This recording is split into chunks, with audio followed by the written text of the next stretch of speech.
What could be the climax of this story? Is it the creepy woman's screeching sound that was suddenly heard after being awakened on that terrifying night? Where did that sound come from exactly? Or is there some unknown secret hidden behind it? Or is this just a nightmare? Spine-chilling tales await. Subscribe now. This is probably the scariest thing that's ever happened to me. I'm not on any medication, nor have I ever experienced sleep paralysis. I've really had any paranormal experiences or scary experiences in general, which is why I'm kind of nervous to share mine is. I have no idea what the responses will be, but here goes nothing. So I had a dream about some monkeys.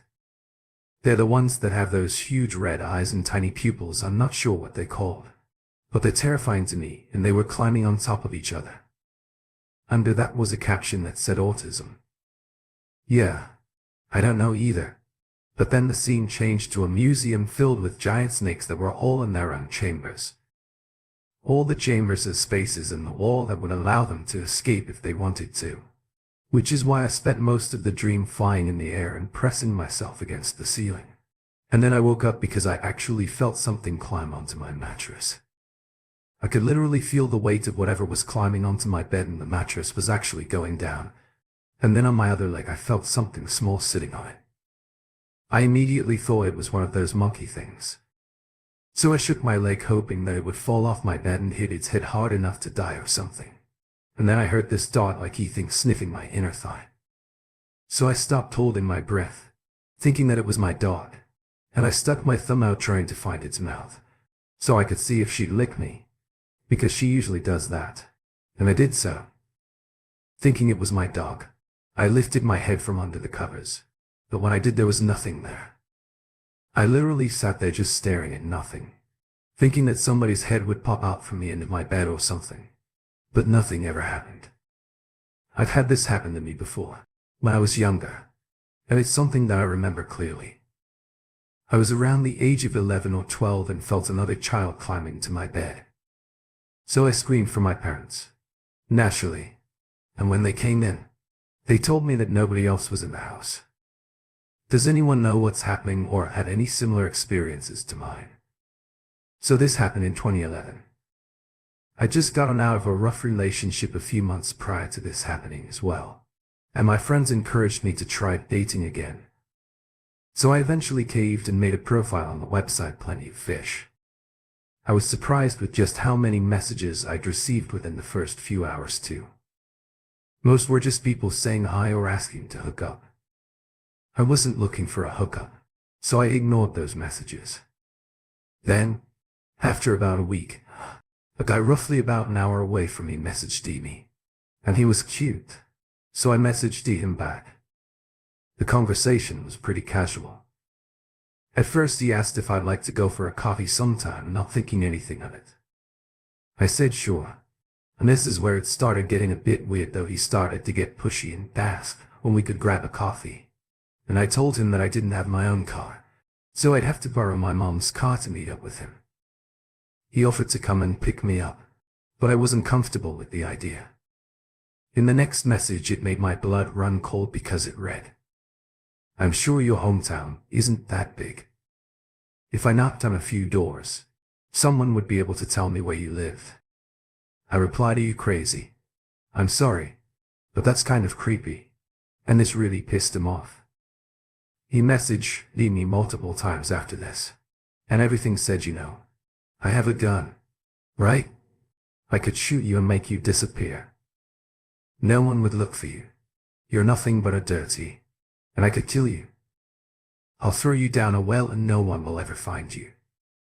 Obviously, I was really scared at this point, so I asked him just to please leave me alone. He replied, "This happened when I was in the first or second year of junior high school. I think I was about 13 years old. I grew up in the countryside. With the following, I know where your hometown is. It's not a big town, and I can find you at this point." I had enough and I just blocked him. I reported this account to Plenty of Fish as well, and I deleted my account eventually. I was really on edge for the next few weeks after the fact. I was afraid that he was actually going to come look for me. Luckily, nothing ever came from it. But I do wonder what just would have happened if I had gone out for that coffee. So me and my mom were staying with a friend and they put us up for a week or so in this small village while we visited. It was our first ever time visiting there. It creeped us out for sure.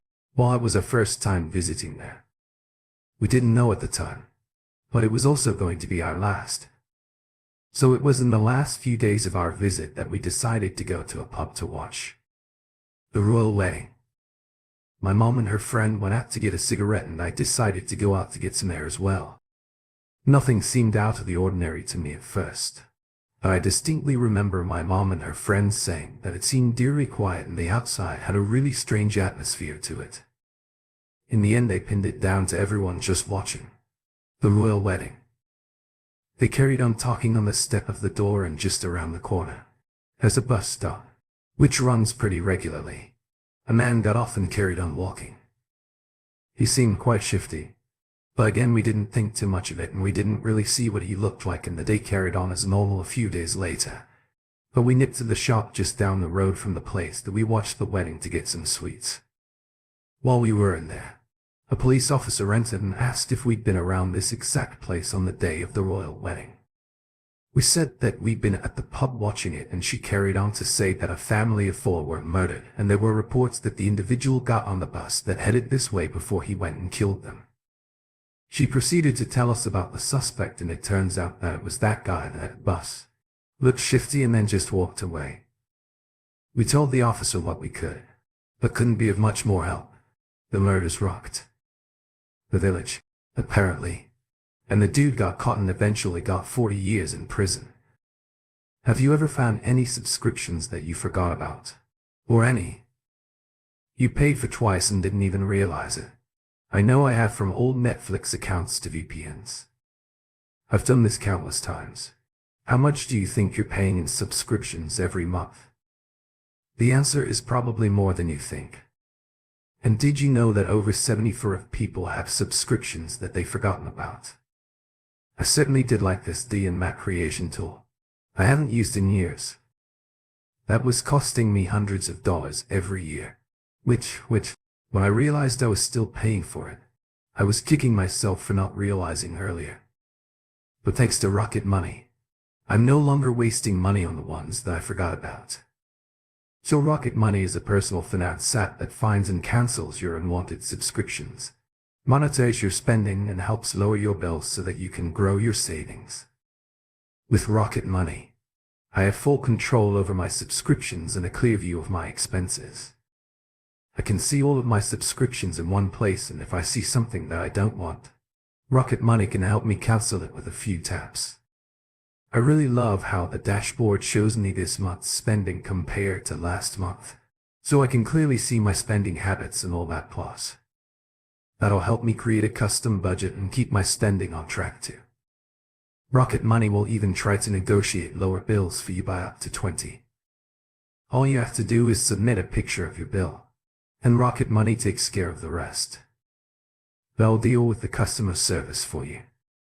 Rocket Money has over 5 million users and has saved a total of 500 million in cancelled subscriptions, saving members up to $740 a year when using all of the app's features.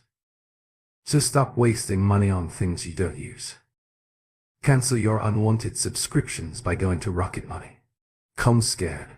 That's Rocket Money. Come scared. Rocket Money. Come scared. So my fiancée and her children moved into our dream home house in September of 2018, and at first everything was perfect. It wasn't until a few months after moving in.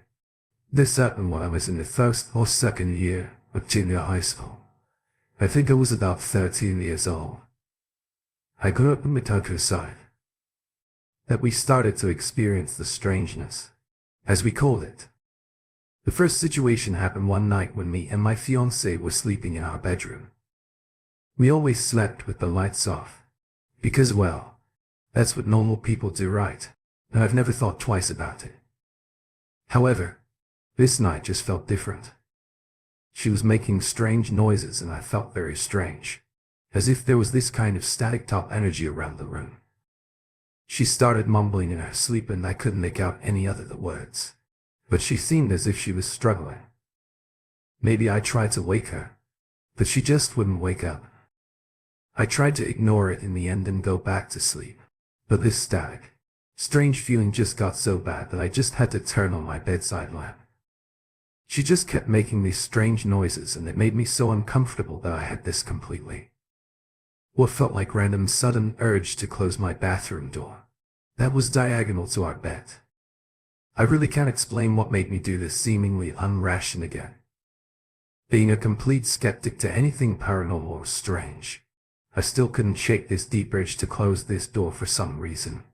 So I got up from the bed to close it now. I only made it a few steps towards the bathroom door when my fiancée shot up straight in the bed gasping for air and began boiling her eyes out.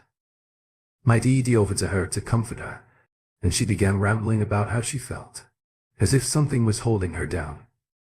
Yet she said that she had left her body on guessing sleep paralysis upon further research, but she was standing in the corner where the bathroom door was. Allegedly, she said she saw me walking towards her, and that's what woke her up now. All this being said, I was a skeptic and I didn't really believe in things like this. But she was not one to ever make something up like this. And with the look of complete horror on her face, I actually believed her. After that incident, we both agreed that we just didn't feel safe in that room anymore. But something felt off. So we both just went downstairs to sleep on our living room couch. That very same night, not even 30 minutes later, her son, under being 5 years old at the time, started screaming bloody murder. But due to the strange situation we had earlier, we were both still awake. I jumped off the couch and ran upstairs. He was already running downstairs to us, and we met in the kitchen on the middle floor.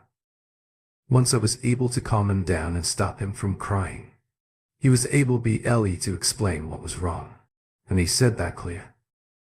This day he saw black things coming out from his wall that were trying to hurt him now. I understand that he was just 5 years old. He could have had a bad dream for sure, but this was the very first time that he had ever claimed such a thing.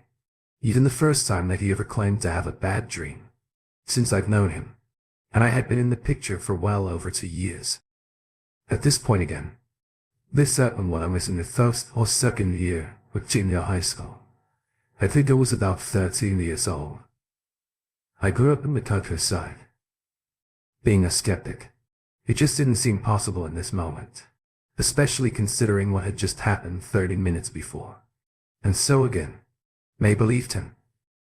So I comforted him and brought him down with me and his mother to the living room to sleep with us. And my fiancée also got her daughter from her room, because it just didn't feel safe anymore, leaving them alone. The next incident.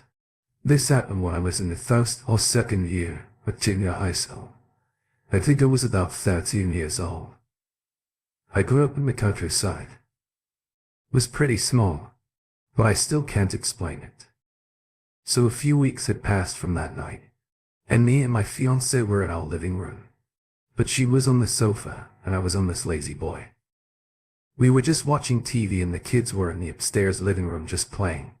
And I remember my fiancée's daughter distinctively came downstairs to tell her something. But when she saw me, she started freaking out and crying while being worried. Her mother went after her asking what was wrong, and she said the girl next to me was mad at her. Now, this was really strange because the only ones that were there were me, my fiancé, her son, and confused. But we asked her what she meant and she directly said the girl in the weird white dress doesn't want me here. I remember being so thrown off from this that it made me kind of feel a bit ill, especially after what had happened already. I knew that something wasn't right, and she said that there basically was a little girl in a white dress next to me where I was sitting. And when she went to talk to me, she said that it didn't like her. I still to this day don't even know what to make of this, because it's just really weird. But a few more weeks passed and things had almost gone back to normal. Except not quite, because since that night there just seemed to be a thick tension in the air. If that's the right way to put it, something had shifted. My fiancée seemed tense and easily irritable, which was very against her nature. She would fly off the handle of things just a few weeks prior. She wouldn't think twice about it. Honestly, she just didn't seem herself. The next experience that happened follows a few weeks after this, and it was intense. And before I say the following, I need the reader to understand that I assure you that everything that I'm telling you is the truth. The details are a little bit blurry because I tried to push it out of my mind as best as I could. So it started as a regular evening. I had just gotten home from work and my fiancée and I were relaxing downstairs in the living room watching TV. Everything seemed normal. However, at some point I noticed my fiancée had put on some headphones and was listening to music pretty loudly. Everything seemed normal, but at some point I noticed my fiancée had put some headphones on and was listening to music pretty loudly. At the time I didn't really think anything of it. But this was strange because she hadn't really done that before, especially since we were both watching TV together. It just kind of seemed peculiar, but again I just brushed it off. However, she did seem really agitated towards me for some reason.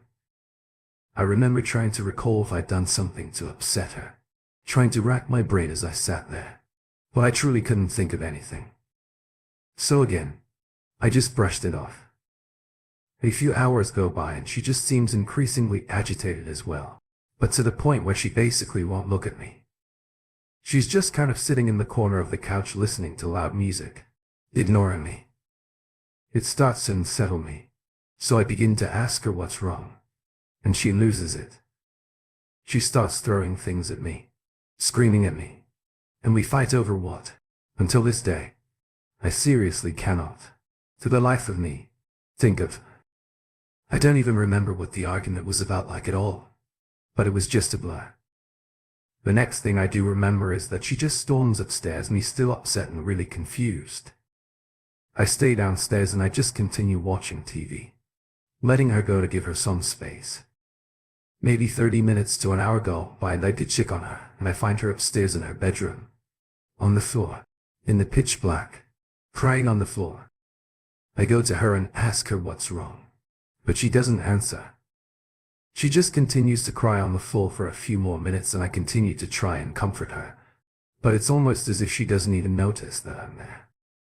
She then stands directly up, almost in like a trance sort of thing, and begins shuffling around the house really slowly.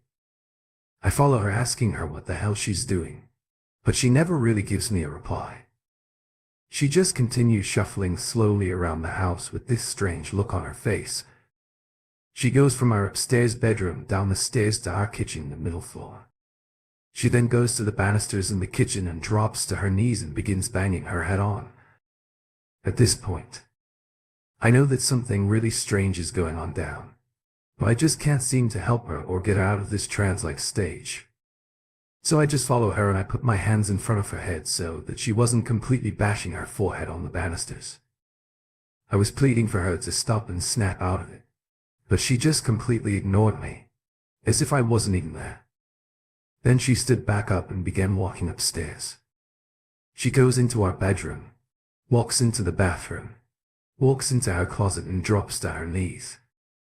At this point, she spluttered out what seemed to be nonsense that I just can't understand. She continues to bang her head on the carpeted closet floor the whole time. I'm trying to talk to her, get to her, but to no prevail. Eventually, this happened when I was in the first or second year of junior high school. I think I was about 13 years old. I grew up in the countryside. I'm just over it. I'm freaked out beyond belief and I just want this to be over. So I grab her and I try to lift her up, and she begins almost hissing at me, trying to bite me, and it frightens me. But I know that whatever the hell is going on, I can't just let her do this. So I forcefully herd her downstairs and the whole time she's cussing at me, making really strange noises. And I get to the downstairs living room and I put her on the couch. Then she just starts laughing at me, almost in an evil way as well. Now I know my fiancée, and this just wasn't her. The look on her face literally wasn't her own, and I could tell that something had taken her over or something like that. I know that sounds crazy, but that's the only way I can put it. So I out her on the couch and ask her what the hell is going on and what's happening. I can remember her laughing and just looking me in the face, saying that she's gone. She kept saying it over and over again, she's gone. She's gone. You stupid. She's gone. And when she started saying this stuff, I was completely terrified. I mean, I had seen enough scary movies to know what was happening. So I told her that I don't accept that. I kept trying to get to her, and this happened for a few minutes. All the while, I had to almost hold her on this couch. And the next thing, I know she lunges at me trying to bite me. But this time is different. But when she lunges towards me and grabs onto my shoulder, I feel this huge wave of energy that comes along with it. But that's the best way I can explain it as well, just a wave of energy. She makes contact with me and I feel this completely overwhelming wave of emotion and just nausea. I immediately run to a trash can just a few feet away and begin dry, heaving extremely heavily when no vomit comes out. But I feel something coming out of my mouth. But I don't physically see anything. Seconds later I begin crying uncontrollably, harder than I've ever cried in my entire life, just bawling. And I crawl up in a ball and I just cry my eyes out. I can feel this extremely strange emotion inside of me that I can't even begin to explain. But I just sit there on the floor and I cry. I notice my fiancée, after I begin vomiting, has collapsed on the floor. And even though I was crying my eyes out, I can still remember the way that she fell. Because it was kind of like a ragdoll doll was just dropped. Her knees just buckled and she fell to the carpet. Seconds later she was gasping for air and called to me to comfort me. She then began saying, "I'm so sorry." But over and over again. It only took a minute or two for me to hurt myself. But after I did, I left that house because I just had to get out. The emotion that had taken over me was so overwhelming and I felt like I was just emotionally drowning. I ran outside and my fiancée followed. And as soon as I got outside, I felt this feeling disappear. I felt normal again. Me and my fiancée just sat outside in our driveway until the morning came and nothing. That intense happened again. The remainder of our lease there as well. And you can bet your bottom dollar that we moved out September of 2019 as soon as our lease was up. But since that night we never really felt safe in that house again. I really struggled sleeping there. And if I did, the lights were always on and I only ever got a few hours a night. And as someone who has been a bit of a skeptic of the paranormal, I really just don't know what to make of any of this. I try to be a factor of an individual as much as possible. But no matter how hard I try, I just cannot explain what happened that night. I truly believe that it was something paranormal and it was terrifying. And it's changed my views of what's out there for sure. Nothing has happened to us since we moved out of that house. And I'm really hoping that it stays that way. I tell my story mostly to just vent, because I've never told anyone this. It feels really good. This happened when I was in the first or second year of junior high school. I think I was about 13 years old. I grew up in the countryside. To get it off my chest, because I've been living with this for some time. But if anyone has had any similar experiences and they feel like sharing, I'm definitely willing to listen.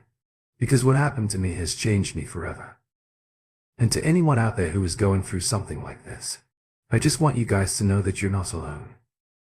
So I was born with really beautiful eyes, just like my mom's, and my eyes are dark blue on the outside, but on the inside they're like a light blue, with different shades, basically.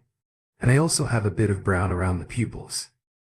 So I work at a gas station just off the main highway in Canada.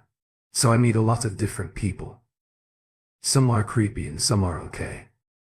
I've had older men look at me and ask if my eyes were real, if they could have them. Not that creepy, right? But then there was this one guy that just took it a little too far. So I was out doing some chores around the gas station. Like normal. It was extremely early and the sun hadn't popped up yet. My partner was inside, but he kept watching over me. Due to me being the youngest and a certain encounter that I had, my coworkers tend to be protective of me. He was watching me through the large windows, but there was a section where he couldn't see me, the dumpster. So I happened to be in this section just cleaning up garbage, when I saw a guy with a plastic bag walk up and tossed it in the dumpster. I have a habit of looking at the person who walks close to me, and when I looked at him he must have noticed my eyes. The light outside was pretty strong, I'll admit, and he says to me, "Are your eyes real?" I say yeah, trying to continue to work, and he says, "Wow, they're beautiful."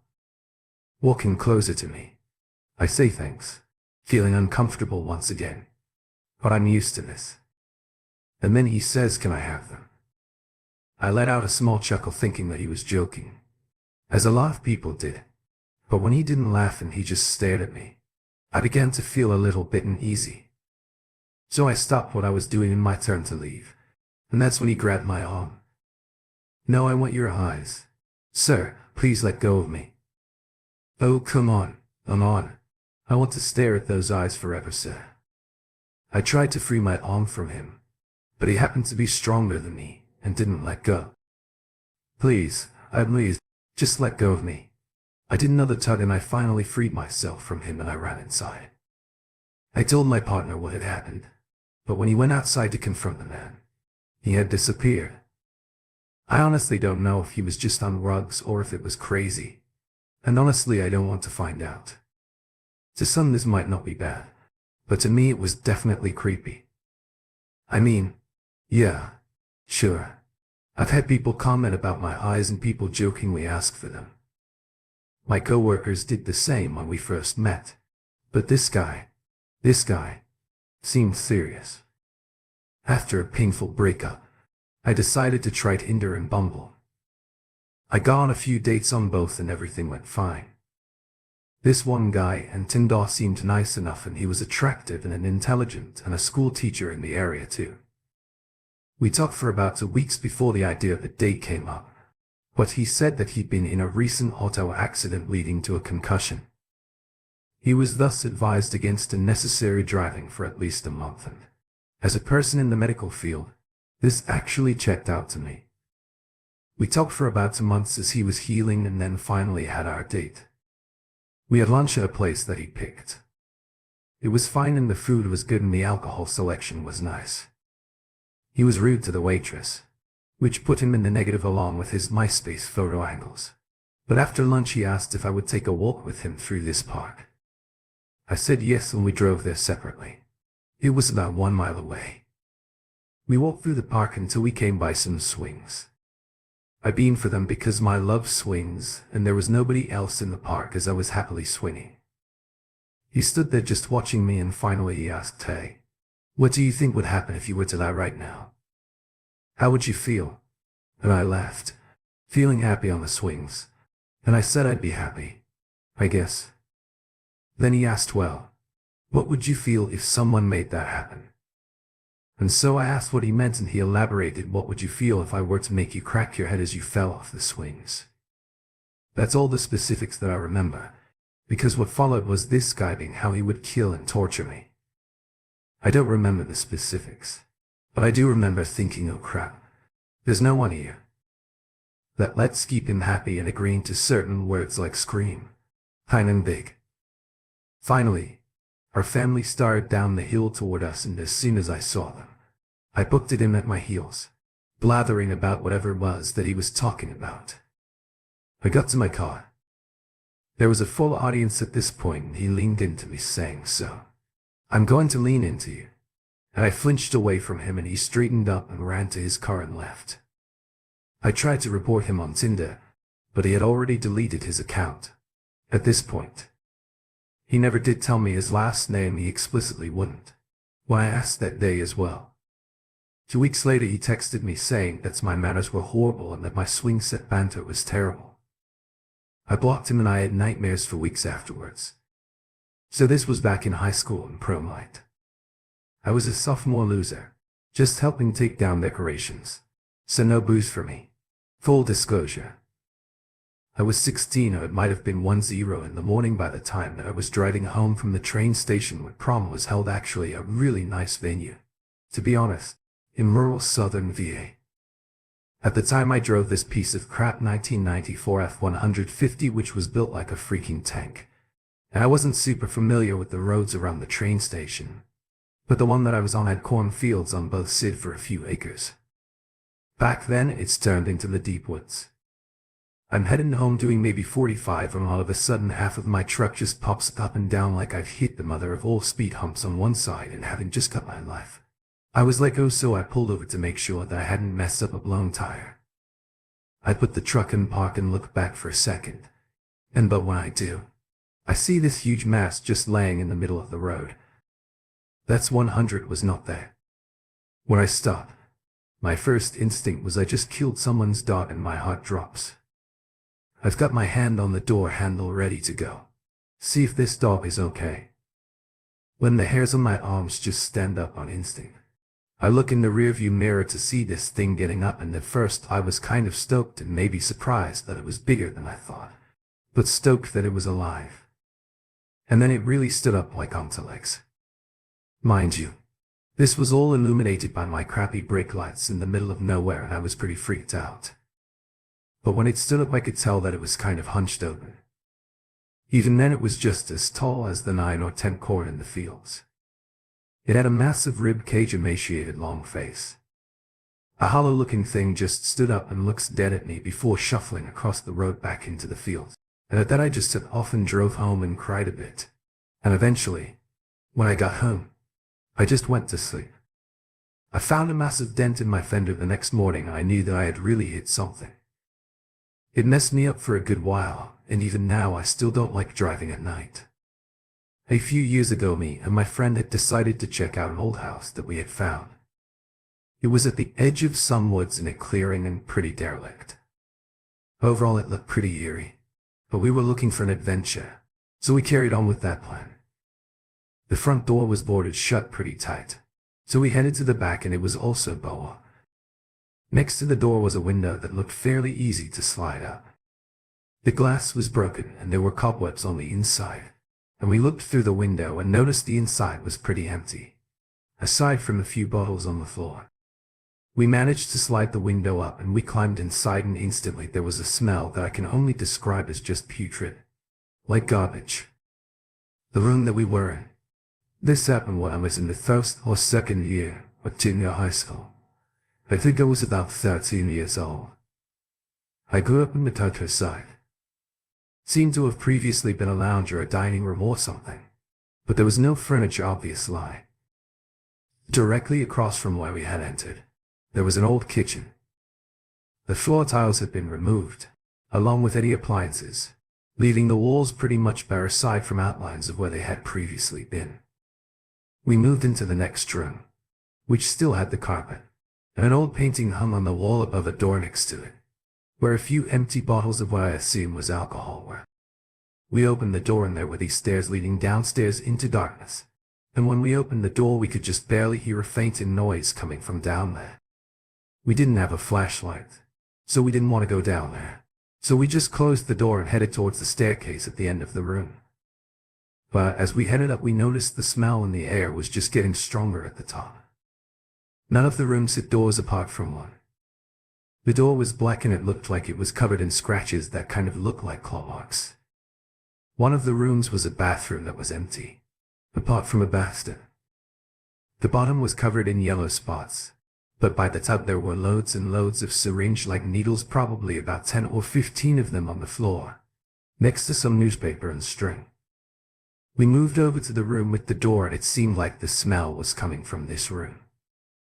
We opened the door slowly and it was pretty dark inside as the window was coming up. There were lots of garbage bags on the floor, and in the corner there was a sleeping bag that seemed to have something inside of it. We thought that we could see feet popping out of the bottom, so we slowly closed the door and thought that we should probably just leave in case there was actually someone in there. We headed back downstairs, and when we did, we noticed that the basement door was slightly open. We were almost 100% certain, too, that we had closed it, so we just ran for the window. As we were climbing out, we heard something smash inside, so we started running and we just didn't walk back. When I think back to this day now, I realized that what we did was pretty stupid. It could have been a very close call with someone dangerous. I just finished my shift working as a receptionist for a gym, I worked the opening shift, so I was there from 4:30 am until around 11 am. I hadn't slept at all the night before, so I decided to order an Uber so that I could get home as soon as possible. When I got into the car, he noticed my uniform and started asking me about my work. My boss, my co-workers, what customers. He kept asking if they were fit and good-look guys and all that sort of stuff. I'm usually okay with a bit of it. I'll chat with Uber drivers, but these 20 questions were a bit much. He then became insistent that I should use my looks to get promoted by flirting with my boss. Said things like, just promise you'll sleep with him if he gives you a raise. And me Fiat guys are so stupid that they'll do anything for a girl who smiles at them. I made a disgusted face and said that I wasn't interested in sleeping with my boss, trying to deter the conversation. He said, you don't actually have to sleep with him. Just get the raise, and then, if he tries anything, threatened to take him to HR. I kept saying that I wouldn't do anything like that, and I found that kind of thing inappropriate. And he kept insisting that this was the only way to get ahead of my other female co-workers, and if I was a smart woman, I would use the advantages society gave me. At that point I was completely done listening to him, but wasn't any closer to my home, so I just stopped responding. He then said, oh, I get it. You're a good girl type. You're probably just waiting for Prince Charming to take interest in you and beg you to marry him right again. I just said nothing. I'm not the type to defend myself to someone that I'll never see again. He then went on this rant about how all marriages are a shame and it's impossible for any human to be monogamous with one person, because it's just not in our instincts to only sleep with one person, and that I'd be wasting my time being celibate because I should be having sex with as many men as possible, since I'm biologically made to breed and take care of children, and I'd feel much more fulfilled if I just did that. And yes, this dude actually said all of that out loud. I could barely believe it myself, and I was there listening to it. But we finally made it to my address. This happened when I was in the first or second year of junior high school. I think I was about 13 years old. I grew up in the countryside. And he turned around and asked if I had an Instagram and if he could follow it, and also asked if I would rate him 5 stars. I told him that I didn't have an Instagram, and I just got out of the car and kept walking up the street past my house until he drove away. I don't know what this guy's problem was, but man, he gave off some really creepy and weird vibes. I'm 28 years old, but when I was about 5 years old, my mom and I lived in this duplex that was off a main road and kind of in a bit of a wooded area. We lived on one side, and on the other was a woman and her son. That he was studying to be a teacher. I think my mother had me young, so she was about 25 and this guy was in his early 20s. He would often come and talk to my mom, and my mother said that he would ask a lot of questions about me and ask my mother if it would be alright for him to take me for walks in the woods. Obviously my mother always declined. My mother worked in the operating room at the local hospital and was on call a lot, so most weekends I just stayed at my grandma's house anyway. But one night while I was at my grandma's house, my mom was home alone sleeping, and she woke up in the middle of the night and said that she doesn't remember if she heard something or felt someone in the room. But she woke up and she could see feet wearing socks sticking out from the end of her bed. She grabbed her bedside lamp and was about to hit the intruder when our neighbor yelled her name and said his name, and he couldn't explain why he was naked and only wearing socks. But he begged my mother to not tell his mother about it. My mother, of course, called the cops. She ended up going to court and making a victim impact statement against this guy because she was terrified that he'd become a teacher and be around children. And she says that she's pretty sure that he was there for me that night and is so happy that I wasn't actually there. And we ended up moving immediately after this because she just couldn't stay another night in the house. So I've lived in a small town in Kentucky for pretty much my entire life, and because of that I've been surrounded by the mountains and the woods for years. My current house is literally nestled into the woods in the middle of nowhere, and thus outdoor activities have taken up a huge chunk of my time, especially in the summer and the fall. I'm in the woods almost daily, hiking to the creeks to fish or meadows to hunt, and I know the woods and trails around my home like the back of my hand. That's it. There is definitely something that calls to you while you're in those woods, especially when you're alone. And I've just now realized it after stumbling upon some of these stories. Before, I would always just brush it off, but nowadays it's really hard for me to ignore it. So my parents began allowing me to hike alone when I was around 13, but I didn't really get into it about 2 years later, when I was 15. Even then, this happened when I was in the first or second year of junior high school. I think I was about 13 years old. I grew up in the countryside. I wasn't allowed to go very far, and I always had to carry a walkie-talkie with me so I could contact my family if necessary. Later at 17, I'd be allowed to carry a handgun with me, but that's neither here nor there. Some stories that I could tell at that age too. But this one takes place when I was 15. Before I get into it, this happened when I was in the first or second year of junior high school. I think I was about 13 years old. I grew up in the countryside. I should mention that I had two outside dogs, Max, a black lab and a beagle. I've had both since I was very young, and they're super smart dogs, always staying by my side when I'm in the woods too, and they always listen to me. Until this day. That is so.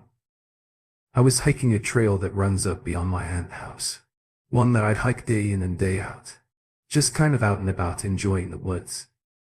It was in October, so the weather was cool, not hot, and I'd been hiking for around an hour. At this point, the trail comes out of a spring that runs down from the top of this particular mountain. It hadn't rained lately, so the spring was mostly dry and covered in leaves. I remember looking up the mountain, which might never hike to the top of before, and just feeling the strange call. It wasn't really a voice, but it was just kind of an urge that I couldn't ignore. Keep in mind, too, that I'm a very timid person, and hiking on familiar trails on my own freaks me out even to this day. But that day all my fear just had dissipated for some reason. The only way I can really describe it is that all thought of danger just left my head and I just climbed higher and my dogs followed me. I don't even know how to describe the feeling that came over me, but I remember just staring down at my feet and feeling at peace as I climbed. There was a moment when I paused to look out at the houses below. I'd never been that high up before, I remembered, and I felt amazed. I took a picture on my phone and then I looked around, for my dogs and Bee had already run off and Max was following. I called to them frantically to stop, but they just didn't listen. They disappeared, and at this point, looking down the mountainside, I just suddenly became very afraid. Then I looked back uphill and it just came over me again and I kept hiking. I couldn't stop and eventually I heard my walkie-talkie crackle. Everything was distorted and I couldn't make out any of the words. I assumed now that I was just out of range for it to pick up, but back then it really freaked me out. Whatever had come over me lost its hold of my mind. This happened when I was in the first or second year of junior high school. I think I was about 13 years old. I grew up in the countryside, and my dogs were still gone. Panicked, I began running downhill. It's a wonder I didn't get hurt. I was running that quickly as I came in the wide section of the spring near the bottom. My walkie-talkie. You picked up and I heard my dogs running downhill behind me. I got home eventually, and I mostly just forgot about it. I just told myself that I'd almost been lost and to just be more careful. But flash forward many years to now. This happened when I was in the first or second year of junior high school. I think I was about 13 years old. I grew up in the countryside, and I still hike. I commented a short version of this second story in another place, but I'll add it here too. So at this point Max is very old and no longer hikes with me, so it's just me and Bee. Last year I hiked up to a cave behind my house, as I've done a million times before, and then I started following a trail that I'd never fully explored, just kind of out of curiosity. Bee was ahead of me per usual, but when I called her back, she came. We hiked for the better part of 45 minutes following a pretty simple trail, and then I figured I'd back because it was beginning to get dark. and yet I just couldn't stop. I kept telling myself that I'd just go a little bit further, see just a little bit more, and I remember looking back down at my feet, just like before, and listening to the silence of the woods around me, and just feeling that same peace again. It felt so easy to just keep going deeper and so difficult to just turn around. Bo must have felt the cold too, because even after I did break out of it and turned around only after stumbling on a root and then called back to her, she just wouldn't stop. I had to actually catch up with her and physically turn her around and put her before me so that she would follow me again. Now I don't really know what the heck is going on out in those woods, but it's been on my mind a lot lately.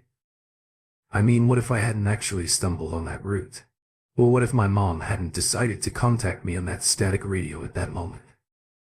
How deep would I have actually hiked and what was waiting for me in those depths? I don't know what's out there, but I know this. Those woods they call to us. This happened about 10 years ago, but I remember it like it was yesterday. So I lived with my boyfriend back then in a single-story terraced house. At the front of this house is facing a small field, and beyond the field there's a forest, and our room is adjacent to the front door, and so we have a window in our room which faces the field and the forest.